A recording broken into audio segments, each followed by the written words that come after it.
Cinema शौकीन सबका स्वागत करता है। आज हम बात करने वाले हैं मैड हैडी के बारे में। ये कहानी है एक लड़की की जिसके बॉयफ्रेंड को एक तानाशाह मार देता है। तब इस लड़की की जिंदगी का एक ही मकसद बन जाता है और वो है बदला। कहानी की शुरुआत होती है और हमारे सामने भविष्य का दृश्य आता है और ये जगह है स्विट्जरलैंड। यहाँ के प्रेसिडेंट का नाम है मेली, जो अपनी बहुत बड़ी चीज की फैक्ट्री चलाता है। वो यहाँ का तानाशाह भी है। यहाँ के किसी भी इंसान में इतनी हिम्मत नहीं है कि वो प्रेसिडेंट के खिलाफ जा सके। अगर उन्हें जिंदा रहना है तब उन्हें उसकी सारी बातों को मानना पड़ेगा। यहीं पर हम एक बूढ़े आदमी को देखते हैं जिसका नाम है अल्पो। अल्पो तानाशाह की बातों को नहीं मानता, इसीलिए वो सबसे दूर रहता है। अल्पो की एक पोती है जिसका नाम है हाइडी। अल्पो ने उसे सारी जगहों से बचा करके रखा है। धीरे धीरे हर जगह ये बात फैलने लगती है कि यहाँ पर क्या हो रहा है। तब शहर के बहुत सारे लोग इकट्ठा हो जाते हैं चीज फैक्ट्री के सामने और वो राष्ट्रपति के खिलाफ नारे लगाने लगते हैं। वो चीज के टुकड़ों को उठा करके फेंकते हैं यहाँ के गार्ड्स के ऊपर। इस चीज को देखते ही सारे के सारे गार्ड्स भड़क जाते हैं और वो अंधाधुंध गोलियां चलाना शुरू कर देते हैं। जितने भी लोग आकर के सामने खड़े हुए थे वो सबको गोलियों से छल्ली कर देते हैं। अंत में कुछ ही लोग जिंदा बचते हैं। तब इनका कमांडर सामने आता है और वो बचे हुए लोगों को भी मार गिराता है। इनके कमांडर का नाम है नूर। दूसरी तरफ हम देखते हैं हाइडी को, जो अपने बॉयफ्रेंड के साथ है जिसका नाम है गोट पीटर। ये दोनों एक दूसरे से बहुत प्यार करते हैं। ज्यादातर समय ये दोनों एक साथ ही बिताते हैं। थोड़ी देर के बाद पीटर यहाँ पर हाइडी से कहता है कि वो जा रहा है, उसे कुछ काम है। वो अपनी बकरियों को लेता है और निकल पड़ता है यहाँ से। तभी हम अल्पो को देखते हैं जो हर तरफ हाइडी का नाम चिल्ला रहा है। तब हाइडी चली आती है घर पे वापस। ये लोग एक साथ बैठ करके खाना खाने लगते हैं। तब अल्पो डांटता है हाइडी को और कहता है कि मुझे पता है कि तुम पीटर के बहुत करीब जा रही हो। मैं तुम्हें पहले ही हिदायत दे रहा हूँ कि उससे जितना हो सके उतना दूर रहो। वो गलत काम करता है। इन बातों को सुनने के बाद हाइडी कहती है कि अब मैं कोई छोटी बच्ची नहीं हूँ। मुझे पता है कि क्या गलत है और क्या सही। मैं अपने डिसीजन ले सकती हूँ। मैं प्यार करती हूँ पीटर से और अपनी पूरी जिंदगी उसके साथ ही बिताना चाहती हूँ। मैं आपकी किसी भी बात पे नहीं आने वाली। अल्पो उसे समझाते रहता है कि तुम्हें पता नहीं कि पीटर क्या करता है। वो तस्करी करता है बहुत सारी चीजों की। लेकिन हाइडी उसकी बातों पर ध्यान नहीं देती और यहाँ से चली जाती है। उसके जाने के बाद भी अल्पो उसे देखते रहता है। उसे अपनी पोती की फिक्र है। वहीं शहर की दूसरी तरफ हम पीटर को देखते हैं। जब वो रास्ते से गुजरता है तब सारे लोग उसे ही देखते हैं, क्योंकि सबको पता है कि आदमी क्या करता है। थोड़ी देर के बाद वो जाता है एक झोपड़ी के अंदर, जहाँ पर उसे दो लोग और मिलते हैं। वो उनके सामने बहुत बड़े बड़े चीज के टुकड़े रखता है। चीज को टेस्ट करने के बाद वो लोग कहते हैं कि ये चीज बहुत ही स्वादिष्ट है। प्रेसिडेंट मेली के चीज से तो बहुत ही बेहतर है। इतना कहने के बाद वो चीज को खरीद लेते हैं। तभी टीवी पर हम एक कमर्शियल देखते हैं जिसमें सारे लोग चीज खा रहे हैं, वो भी मेली की। और प्रेसिडेंट भी आकर के अपने चीज की तारीफ करता है। अंत में लिखा हुआ आता है कि अगर कोई भी लैक्टोज इंटॉलरेंस है तो वो तुरंत रिपोर्ट करे। यानी कि मेली जानना चाहता है कि वो कौन लोग हैं जो उसके चीज को नहीं खा रहे हैं। तभी हम मेली को देखते हैं। वो अपने कमर्शियल को देखने के बाद बहुत खुश है। वो सारे लोगों को कहता है कि कमर्शियल अच्छा है, लेकिन अगले कमर्शियल में हम और भी लड़कियों को कास्ट करेंगे। तभी यहाँ पर एक और मिनिस्टर आता है और कहता है कि फ्रेंच गवर्नमेंट से हमारी बात हो गई है, जल्दी हम अपने चीज को वहाँ पर एक्सपोर्ट कर सकते हैं। इसी बीच मेली देखता है कि उसका एक स्टाफ लेट आया है कुछ सेकेंड्स। इस बात से वो भड़क जाता है और अपने आदमियों को कहता है कि इसे बाहर निकाल दो, मैं इसे अभी के अभी नौकरी से निकालता हूँ। सब उसे घसीट के लेकर के जाते हैं बाहर। तब मेली अपने आदमियों को कहता है कि फ्रेंच मिनिस्टर्स को यहाँ पर बुलाओ, मैं उनके साथ सेलिब्रेट करना चाहता हूँ। ऐसे ही धीरे धीरे करके हमारे ताल्लुकात बेहतर होंगे। मैं पूरी दुनिया में अपनी चीज की सप्लाई करना चाहता हूँ ताकि पूरी दुनिया पर मेरा कब्जा हो। दूसरी तरफ हम नूर को देखते हैं जिसे पीटर का क्लाइंट मिल गया है, जिसे पीटर ने चीज दिया था। इन्हें पता है कि मेली के चीज से ये चीज बेटर है और वो नहीं चाहते कि मार्केट में ऐसा चीज है। वो बार बार इस आदमी से पूछते हैं कि बताओ तुम्हारा सप्लायर कौन है। जब वो नहीं बताता तब ये लोग गर्म चीज उसके चेहरे पर गिरा देते हैं। तब अंत में इस आदमी को बताना पड़ता है पीटर का नाम और उसका एड्रेस भी। फिर भी नूर इस आदमी को जिंदा नहीं छोड़ता और उसे मार देता है। दूसरी तरफ पीटर को इसके बारे में कुछ भी नहीं पता। वो हाइडी के साथ घूम रहा होता है। वो गाड़ी को रोकता है और हाइडी को कहता है कि मैं डिलीवरी करके आता हूँ। इतना कहने के बाद वो थैला लेकर के चला जाता है घर के भीतर। उसे पता नहीं होता कि नूर यहाँ पर आ चुका है। नूर के आदमी पकड़ते हैं पीटर को और उसे घसीट करके लाते हैं चौराहे पर। फिर नूर सबको चिल्ला करके कहता है कि इस आदमी ने इलीगल चीज बनाया है, वो भी बिना हमारी मर्जी के,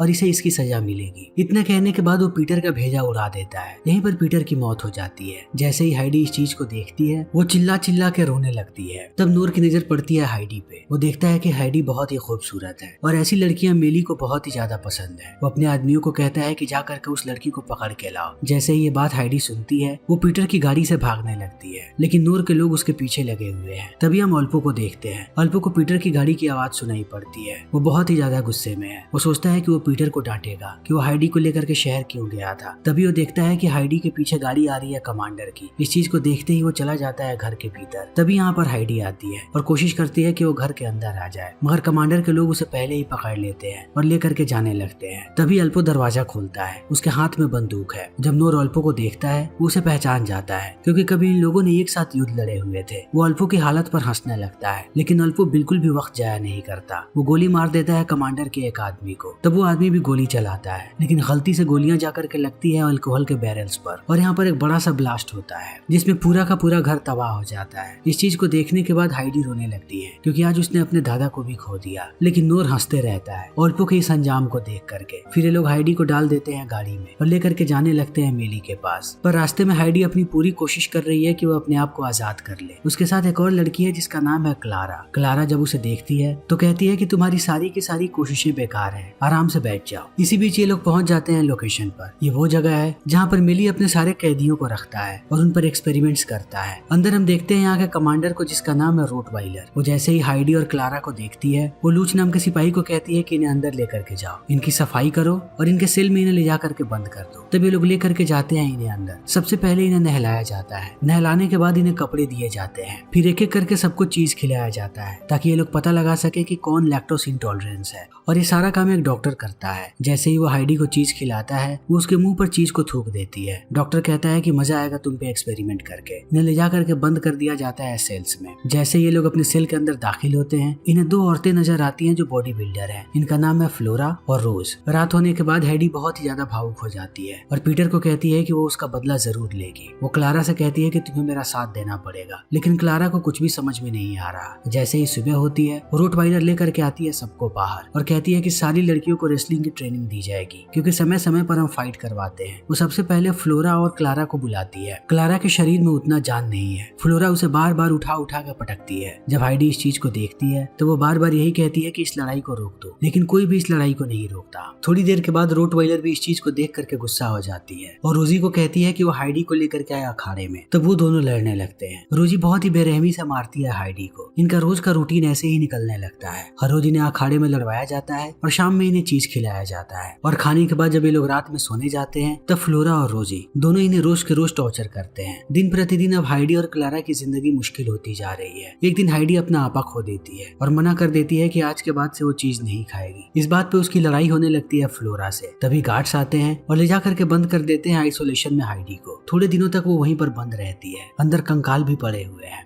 तब रोटवाइलर देखने आती है हैडी को। हैडी को देखने के बाद वो खुश हो जाती है, क्योंकि हैडी बहुत ही खूबसूरत है। उसे पता है कि हैडी अखाड़े का चेहरा बन सकती है। सारे के सारे मर्द हैडी को ही देखने के लिए आएंगे। थोड़े समय के बाद यहाँ पर मेली भी आता है। जब वो हैडी को देखता है वो भी खुश हो जाता है और चीज खिलाने की कोशिश करता है। तब हैडी चिल्लाने लगती है और वो गालियां बकती है मेली को। वो जितना ज्यादा गुस्सा होती है मेली को उतना ही ज्यादा मजा आता है। उसे लगता है कि गुस्से में हैडी और भी ज्यादा खूबसूरत लगती है। ये सारे लोग यहाँ से चले जाते हैं। रात में हैडी को खाना दिया जाता है, लेकिन चीज नहीं खाना चाहती। तब वो मना कर देती है। जैसे ही रोटवाइलर इस चीज को देखती है वो भी गुस्सा हो जाती है और कहती है कि इसे अब खाना कोई भी नहीं देगा। एक ऐसा वक्त आएगा जब ये खाने के लिए तरसने लगेगी, तब भी हम इसे खाना नहीं देंगे। इतना कहने के बाद वो लोग बाहर चले जाते हैं। जब रोटवाइलर अपने ऑफिस में जाती है तभी हम नोर को देखते हैं जो कुत्ते की तरह उसके अगल बगल में भटक रहा होता है। तब ये दोनों खेलने लगते हैं। इनका खेल बहुत ही घिनौना है। अब जैसे ही रात होती है हाइडी को भूख लगने लगती है, लेकिन उसे कोई भी खाना नहीं दे रहा। उसके बगल का स्केलेटन भी नीचे गिर जाता है। तब वो देखती है कि पीछे संदेश लिखा हुआ है। उसे स्केलेटन का एक चाकू भी मिलता है जिसे वो अपने पास रख लेती है। तभी हम मेली को देखते हैं जो खाने के टेबल पर बैठा हुआ है। वो बहुत ही ज्यादा गुस्से में है, क्योंकि जो कॉन्ट्रैक्ट उसे मिला था अब उसे लग रहा है कि वो कॉन्ट्रैक्ट उसके हाथ से निकल जाएगा। वो अपने डॉक्टर को कहता है कि जितनी जल्दी हो सके वो उत्पादन को बढ़ा दे, इन्हें बहुत ज्यादा चीज बनाना है। इसी बीच मिली यहाँ पर नूर से पूछता है कि हाइडी की हालत कैसी है, वो हमारे तौर तरीके को सीख रही है कि नहीं। तब नूर झूठ बोलता है और कहता है कि उसमें बहुत ही ज्यादा इम्प्रूवमेंट हुई है, हम जल्दी उसे आपके सामने लेकर के आएंगे। लेकिन इतना कहने के बाद वो कॉल करता है रोटवाइलर को और उसे कहता है कि हाइडी के ऊपर काम करो, जितनी जल्दी हो सके हमारे तौर तरीके उसे सिखाओ। तब रोटवाइलर की भी हालत खराब होने लगती है। वो लूच को भेजती है उसके कमरे में। लूच अंदर आते ही टॉर्चर करना शुरू कर देती है हाइडी को। तब रोटवाइलर आती है और लूच को कहती है कि तुम यहाँ से चली जाओ। उसके जाने के बाद वो पेंडेंट वापस कर देती है हाइडी की। तब हाइडी खुश हो जाती है। तब उसे एक एक करके चीज खिलाने लगती है। उसे पता नहीं होता कि हाइडी के हाथ में एक चाकू है जिससे वो मार गिराती है रोटवाइलर को। उसे मारने के बाद वो जाती है क्लारा के कमरे कमरे में और उसे कहती है कि यहाँ से चलो, लेकिन क्लारा बहुत ही ज्यादा नशे में है, वो चीज के नशे कर रही है। हाइडी उसे कहती है कि मैं थोड़े समय के बाद वापस आऊंगी तुम्हें लेने के लिए। इतना कहने के बाद वो भागना शुरू कर देती है। तब नूर भी अपने सिपाहियों को लेकर के उसके पीछे भागता है। हाइडी भागती हुई चले जाती है एकदम चट्टान के कोने पर। तब नूर उस पर बंदूक तानता है और कहता है कि तुम यहाँ से नहीं भाग सकती क्योंकि आगे रास्ता खत्म होता है। तुम्हें शायद पता नहीं है, तुम्हारे माता पिता को भी मैंने ही मारा था और तुम्हारे दादा को भी मैंने मारा और एक दिन तुम्हें भी मैं ही मारूंगा। हाइडी कहती है कि मुझे कोई भी नहीं रोक सकता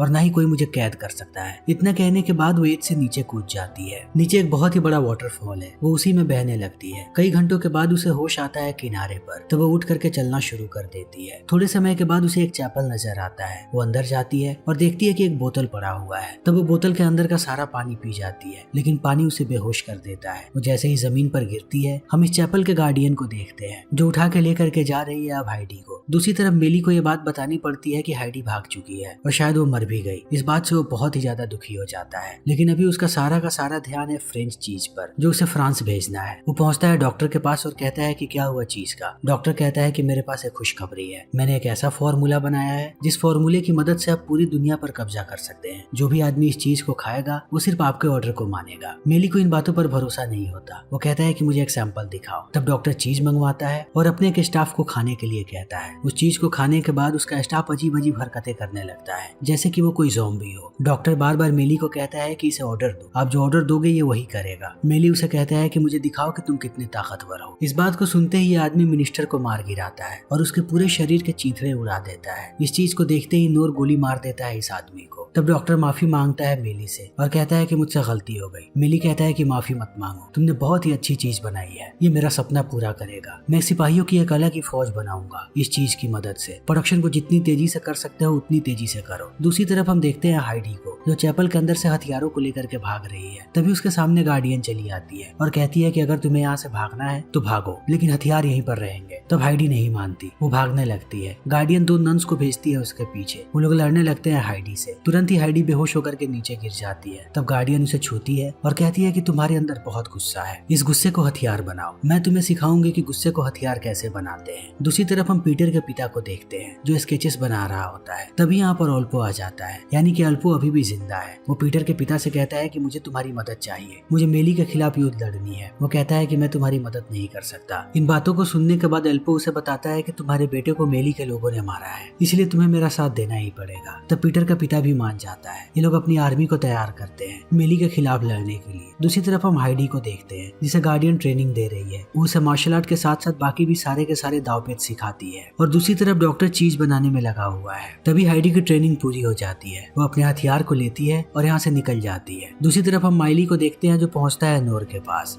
और कहता है कि तैयारी शुरू करो, मैं जल्दी ही स्पीच देने वाला हूँ और जितना ज्यादा हो सके सिपाहियों को तैयार करो। तभी एक सिपाही यहाँ पर आता है अधमरी हालत में। ये लोग उससे पूछते हैं कि तुम्हारी ये हालत किसने की। तब वो कहता है कि हाइडी ने। इस बात को सुनने के बाद मिली भड़क जाता है और कहता है कि तुमने कहा था कि हाइडी मर चुकी है, ये तुम्हारा आखिरी चांस है, प्रूव करो कि तुम मेरे साथ काम करने के लायक हो, जल्दी हाइडी को पकड़ो। इस बात को सुनने के बाद नूर एक आदमी को कॉल करता है। वो आदमी एक दरवाजा खोलता है। तब हम अंदर वाइकिंग आर्मर को देखते हैं, यानी ये लोग सबसे शक्तिशाली आदमी को ये आर्मर पहनाने वाले हैं। हर तरफ अब हाइडी के पोस्टर्स लगाए जा रहे हैं। जो लोग पोस्टर लगाते हैं वो सिपाही हाइडी का मजाक बनाने लगते हैं। तभी उनके सामने हाइडी आ जाती है और वो एक एक करके बड़ी बेरहमी से इन सारे लोगों को मारती है। तभी वो देखती है कि सामने वाइकिंग खड़ा है। वो हमला करता है हाइडी पर और उसे बेहोश करके नीचे गिरा देता है। कुछ घंटों के बाद जब हाइडी की आंखें खुलती है तब वो अपने आप को बंधा हुआ पाती है। वो स्टेडियम के बीचों बीच है और स्टेडियम में मेली भाषण दे रहा है। जब हाइडी इस भाषण को सुनती है वो समझ जाती है कि वो कहाँ पर है। ऊपर फ्लोरा लड़ रही है क्लारा से। वो बड़ी बेरहमी से उसे पीट रही है। वो क्लारा को हरा करके नीचे गिरा देती है। तब मेली कहता है कि अगले कंटेस्टेंट को भेजा जाए। अगला कंटेस्टेंट कोई और नहीं बल्कि हाइडी है। वो सामने आते ही देखती है कि दोनों उसके सामने खड़ी हैं, फ्लोरा और रोजी। सबको हथियार दिया जाता है। फ्लोरा और रोजी टूट पड़ते हैं यहाँ पर हाइडी पर। सबसे पहले फ्लोरा घायल होकर के नीचे गिर जाती है। तब रोजी उस पर हमला करती है। हाइडी भारी पड़ती है रोजी पर। थोड़ी देर के बाद उसे पीट करके नीचे गिरा देती है। रोजी उसे कहती है कि मुझे मार दो। हाइडी कहती है कि मैं तुम्हें मारने नहीं आई, मैं चाहती हूँ कि हम लोग एक साथ मिल करके काम करें, हम किसी के भी गुलाम नहीं है। लेकिन दूसरी तरफ सारे लोग चिल्ला रहे होते हैं कि उसे मार दो। रोजी भी यही कहती है। तब हाइडी उसके सर पे मार के उसे बेहोश कर देती है और चिल्ला करके सारे लोगों से कहती है कि तुम सब अभी भी आंखें खोल सकते हो। तुम्हें इस बात का एहसास होना चाहिए कि ये आदमी तुम लोगों के साथ क्या कर रहा है। मैं यहाँ पर किसी भी फाइटर को मारने नहीं आई हूँ, मैं यहाँ पर सिर्फ मेली को मारने आई हूँ। इस बात को सुनने के बाद मेली गुस्सा हो जाता है और वो वाइकिंग को भेजता है अरीना में। वाइकिंग आगे बढ़ता है मारने के लिए हाइडी को। हाइडी बार बार हमला करती है वाइकिंग पर, फिर भी वाइकिंग को कुछ नहीं होता। वो एक किक मारता है और हाइडी जाकर के दूर गिरती है। वो जैसे ही हाइडी को मारने जाता है, रोजी हमला कर देती है यहाँ पर वाइकिंग पर, वो भी हाइडी के साथ है। वो मारने लगती है वाइकिंग को, तो वाइकिंग गर्दन तोड़ देता है रोजी की और यहीं पर रोजी की मौत हो जाती है। तब हाइडी उठ करके खड़ी होती है और वो मार गिराती है वाइकिंग को। इस चीज को देखने के बाद सारे लोग खुश हो जाते हैं। जैसे ही मिली इस चीज को देखता है, वो बाकी लोगों को लेकर के भागने लगता है। अब नूर के हाथ में एक धनुष है जिससे वो तीर चलाता है और तीर जाकर के सीधा घुस जाता है हाइडी के कंधे पर। वो नीचे गिर जाती है। तब वो उसके पास जाता है उसे मारने के लिए, लेकिन वो उसे मारता उससे पहले हम देखते हैं ओल्पो को, जो गोली चला देता है नूर पर, लेकिन उसका निशाना चूक जाता है। नूर अभी भी नीचे गिरा हुआ है। तभी हाइडी उठ करके खड़ी होती है और वो मार गिराती है नूर को। अब चारों तरफ भगदड़ मच चुकी है। हाइडी आकर के मिलती है ओल्पो से और क्लारा को भी उठा करके अपने साथ मिला लेती है। अंदर हम मेली को देखते हैं, जिसके साथ साथ सारे फ्रेंच ऑफिशियल्स हैं। वो लोग एक्सपोर्ट वाले पेपर पर साइन कर देते हैं। तभी मेली देखता है कि हाइडी सारे लोगों को लेकर के अंदर आ रही है। उसके पास एक पूरी आर्मी है। तब वो इनके साथ चाल चलता है और कहता है कि हमें सेलिब्रेशन के लिए चीज खाना चाहिए। वो सारे फ्रेंच ऑफिसर्स को खिला देता है चीज। तभी थोड़ी देर के बाद हाइडी अंदर आती है। वो देखती है कि सारे लोग ज़ॉम्बी बन चुके हैं और वो धीरे धीरे आगे बढ़ रहे हैं। तब इन्हें पता लगता है कि आखिर ये आदमी चीज कैसे बनाता है। इसने जितने भी औरतों को बंधक बना करके रखा है, उनके दूध से मेली चीज बनाया करता था।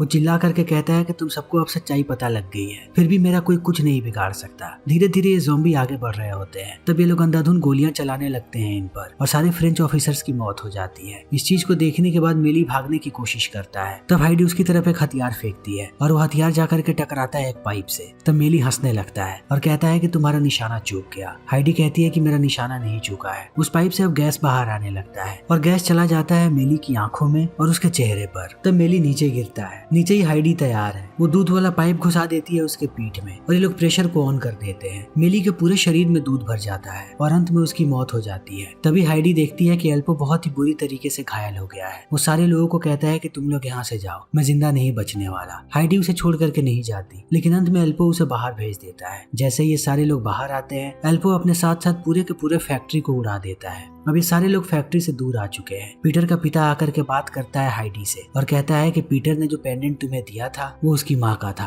मैं चाहता हूँ कि इस पेंडेंट को तुम अपने पास रखो, गुड लक के लिए। हाइडी कहती है कि वो अपने सफर को ऐसे ही जारी रखेगी, वो लोगों की मदद करेगी। तभी हम देखते हैं डॉक्टर को, जो बचे हुए चीज को लेकर के यहाँ से जा रहा होता है। जब वो पुल पे पहुंचता है तो देखता है कि हाइडी सामने ही खड़ी है क्लारा के साथ। तब वो अपनी गाड़ी को तेज कर देता है उन दोनों को कुचलने के लिए, लेकिन क्लारा एक बंदूक निकालती है और गोलियों से छल्ली कर देती है डॉक्टर को और पूरा का पूरा चीज भी ब्लास्ट हो जाता है। फिर इसी के साथ ये फिल्म भी यहीं पर खत्म हो जाती है। तो दोस्तों, हमारी आज की ये वीडियो यहीं पर खत्म होती है। अगर आपको हमारी ये वीडियो पसंद आई हो तो इसे लाइक करें, शेयर करें और चैनल को सब्सक्राइब करें। Thank you.